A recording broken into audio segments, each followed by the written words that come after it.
in Indian illegally occupied Jammu and Kashmir. We stand firm with the Kashmiri people for their right of self-determination, for the resolution of the internationally recognized long-standing dispute. कि अगले 2 से 3 महीनों के अंदर, और percentage मैंने आपको बता दी कि 90 से 95% ये इसका इमिनेंट लग रहा है कि भारत पाकिस्तान के खिलाफ एक और जारियत करेगा। फील्ड मार्शल आसिम मुनीर की तरफ से ये स्टेटमेंट नॉर्मली जो स्टेटमेंट्स जारी होती है ना उनसे मुख्तलिफ है। इसमें हक़ खुद इरादियत के लिए मकबूजा आबादी में अपनी जानें देने वालों को खिराज तहसीन पेश किया गया। अब उसकी हड्डियां भी इन्होंने तोड़नी है और मैं आपको ये सियासी तौर पे बता रहा हूं, और उसकी सियासी सांसों का गुबार भी निकालना है उन्होंने। आसिम मुनीर को निचोड़ा जाएगा, मैं आपको बता रहा हूं, क्योंकि ये इतना कंप्रोमाइज्ड हो चुका है बंदा। हम लोग अपने फील्ड मार्शल आसिम मुनीर की बात करें तो उन्होंने कहा है कि we are standing again with Kashmir. ये वही बात हो गई जो पहलगाम अटैक से पहले भी उन्होंने कही थी और फिर कही है पहलगाम अटैक के बाद। क्या लगता है कि ऑपरेशन सिंदूर 2.0 लोड हो जाएगा? ये कश्मीर के लिए, कश्मीर कॉज के लिए स्टेटमेंट तो देते हैं, प्रैक्टिकली क्या किया? प्रैक्टिकली कुछ भी नहीं कर रहे हैं। पहले तो पोजीशन ये चलती थी, जितने लोग रहे वो एक खाने का जरिया बना हुआ था। आसिम मुनीर फिर से वंस अगेन स्टार्ट्स अप। उसने पूरा कश्मीर का मुद्दा फिर से उठाया है, एंड कोई मुद्दा तो है नहीं, बट उसको उसके कहीं पे एक कीड़ा है जो उसको काटता रहता है। भाई साहब, जिस तरह से क्या लगता है कि भारत मजीद आइसोलेट हो जाएगा इससे? देख, पहले भी तो बड़ी खौफनाक जंगें हुई है ना, आप देखिए। तो कहने का मतलब ये है कि ये जय हिंद दोस्तों, ऐसे भारत मीडिया में आप सभी का स्वागत है। तो दोस्तों, पाकिस्तान ने एक बार फिर से कश्मीर को लेकर बड़ा बयान दे दिया है। आप लोगों को वीडियो के हाईलाइट में देखने को मिला होगा किस प्रकार पाकिस्तान का फील्ड मार्शल आसिम मुनीर एक बार फिर से समारोह में जम्मू कश्मीर में आतंकवाद को एक वैध संघर्ष बताते हुए कहा कि उनका देश कश्मीर के लोगों के लिए संघर्ष में हमेशा उनके साथ खड़े रहने की बात कहा है। दरअसल दोस्तों, पाकिस्तान का फील्ड मार्शल नहीं है, ये फील्ड मार्शल है। ऑपरेशन सिंदूर में बुरी तरीके से पिटने के बाद भी पाकिस्तान का अकड़ अभी कम नहीं हुआ है। लगता है दोस्तों, एक बार फिर से पाकिस्तान का आर्मी चीफ मुल्ला मुनीर फील्ड मार्शल को बंकर में छुपने के लिए कोशिश में लगा हुआ है। आप लोग को हाईलाइट में देखने को मिला होगा किस प्रकार पाकिस्तान के सरकार और उनके सेना प्रमुख बार बार गिदड़ भपकी देने से बाज नहीं आ रहे हैं और बिना कश्मीर का नाम लिए इनको नींद नहीं आता होगा। लेकिन इसके दूसरी तरफ देखें तो पाकिस्तान के लोग बोलते हैं कि कश्मीर मुद्दे को छोड़ देना चाहिए और पाकिस्तान को भारत के साथ ट्रेड करना चाहिए। भारत आज दुनिया का चौथा सबसे बड़ा अर्थव्यवस्था वाला देश बन चुका है, लेकिन पाकिस्तान अभी भी कश्मीर मुद्दे को लेकर पाकिस्तान की जनता और पाकिस्तान के अवाम को भड़काते रहते हैं। आज भारत दुनिया का सबसे चौथा बड़ा देश है और तीसरे भी बनने के लिए जा रहा है, लेकिन पाकिस्तान को अभी तक कुछ भी समझ में नहीं आ रहा है। भारत से बार बार मार खाने के बाद भी पाकिस्तान को अभी तक अकल नहीं आया है और पाकिस्तान की जनता बोल रहे हैं कि पाकिस्तान के सेना ने एक बार फिर से भारत के खिलाफ भड़काऊ बयानबाजी करना चालू कर दिए हैं। अगर इसी प्रकार के बयानबाजी करते रहोगे तो भारत फिर से हमला कर देगा।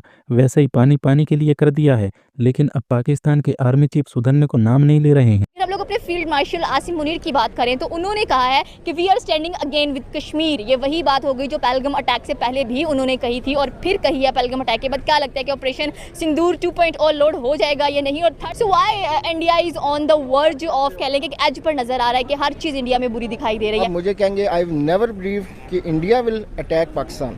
ये कैसे हुआ? नरेंद्र मोदी साहब, he is a man down to earth. वहाँ के वज़ीर आज़म होने के बावजूद डॉक्टर्स को, ट्रीटमेंट्स को इस तरह से प्रमोट करते हैं। मैं एक छोटी सी मिसाल देता हूँ। एक सी बकथॉन के नाम से एक हब आई। पर्सनली नरेंद्र मोदी साहब is promoting that hub. Why? कि ह्यूमैनिटी का भला हो। तो मेरे विजन ये हैं, there is some third person and that is Netanyahu who want to know what is the power of India, what is the power of Pakistan. अगर if they attack us, who will be friend, who will be not. इस friendship को अगर किसी ने disturb किया है तो I believe that is only Jews, because उनका मिशन है, he challenge on the front of media that I am the 13th generation of Hazrat Yusuf alayhi salam, and I am waiting and I am challenge you. You come and attack me.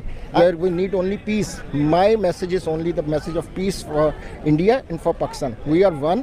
We don't want any war. And if there is something wrong considering by Narendra Modi sahab, sir, my request to you, बिनती है आपसे, sir stop कर दीजिए, please relax हो जाइए। आपने हमारे field marshal sir honourable Asim Munir sahab, I salute him, have done a great job for the country, for the nation, for India also. Yet he just stopped the war. He don't show his that I can take over, but I don't want, because we are friends. So it's a very big message and very peaceful message from Pakistan to India. Please don't be rush more and calm down. And if any third party is involving to push you and screwing you that you come and attack on us, please don't listen to that party.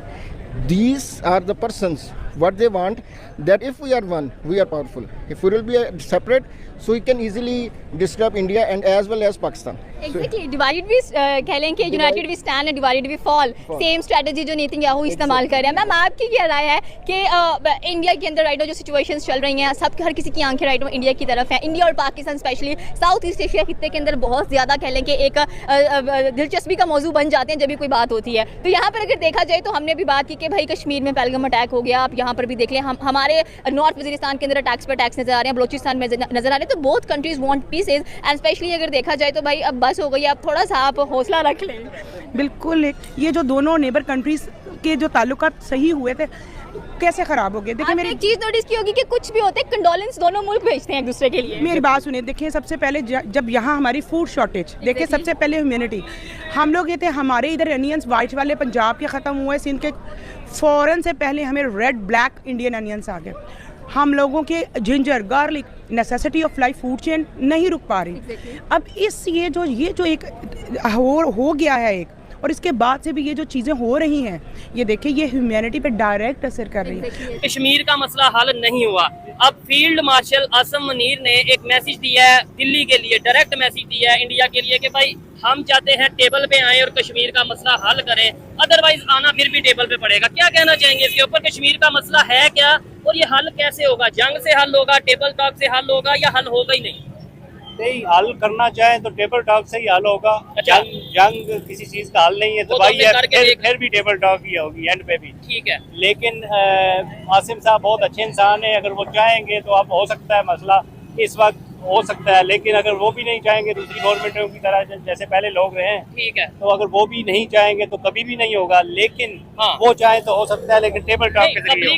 Public का ये कहना है कि 78 साल में क्या किया हमारी गवर्नमेंट ने कश्मीर के लिए, कश्मीर कॉज के लिए? स्टेटमेंट तो देते हैं, प्रैक्टिकली क्या किया? प्रैक्टिकली कुछ भी नहीं कर रहे हैं। पहले तो पोजीशन ये चलती थी, जितने लोग रहे वो एक खाने का जरिया बना हुआ था। अच्छा, कि जी कश्मीर का मसला चल रहा है, वो बजट और दूसरी सारी चीजें, अच्छा, वो खाना पीना इनका बंद हो जाता है, अगर ये कश्मीर का मसला हल होता है। लेकिन ये आसिम मुनीर साहब जो है बहुत अच्छे इंसान है, ये इंशाल्लाह अल्लाह वाले हैं, ये कुछ करेंगे। ये टॉपिक कश्मीर या पाकिस्तान या इंडिया का नहीं है। अच्छा, शुरू से लेके आज तक कश्मीर पे सियासत होती आ रही है। ठीक है, जब भी किसी ने इलेक्शन जीतना हो, जब भी किसी ने हुकूमत में आना हो, तो उनको मेन मुद्दा कश्मीर आ जाता है। कश्मीर पे नाम पे लोग खा रहे हैं, वोट ले रहे हैं। इंडिया भी यही चालन चलता है। जब भी इंडिया में कोई हुकूमत आती है तो उनका यही काम होता है, मुसलमानों को दबा के कश्मीर का रोला डाल के वोट लेते हैं और फिर हुकूमत में आके मसले हल। पाकिस्तान में भी सियासतदान ऐसे ही हैं। आज तक कश्मीर कमेटी बनी है, बड़ा कुछ हुआ है कश्मीर के नाम पे, कश्मीर के नाम पे खामोशी जी, कश्मीर योम की जाती है, कश्मीर छुट्टी भी होती है, लेकिन मसला हल नहीं हुआ। लेकिन मेरे ख्याल से जंग नहीं है, ये याद रखे, कश्मीर आजाद करने के लिए जंग से कोई मसला हल नहीं होगा। ठीक है, अमेरिका सुपर पावर है, इसराइल है, उन्होंने ईरान के साथ जंग की है, तो एंड पे क्या हो, टेबल पे ही आया है ना। कश्मीर का मसला टेबल टॉक पे हल होगा, जब भी होगा। लेकिन जब नहीं, हम कहते हैं ना जज्बा है, और 78 हम जो है ना वो जज्बे से कश्मीर फतह कर लेंगे। नहीं, जज्बों से आप कुछ नहीं होना, क्योंकि दोनों मुल्क एटमी पावर है। इंडिया भी एटमी पावर है, पाकिस्तान भी एटमी पावर है। अगर जंग लगेगी, एटमी पावर एक भी चलेगा तो दोनों तबाह है। इसका मसले का हल अमन से ही होना है, जब भी होना है टेबल पे आके ही होना है। आसिम मुनीर साहब ने अच्छी बात की है कि ये हमें हल की तरफ आना चाहिए, टेबल पे आए, मसला हल करें।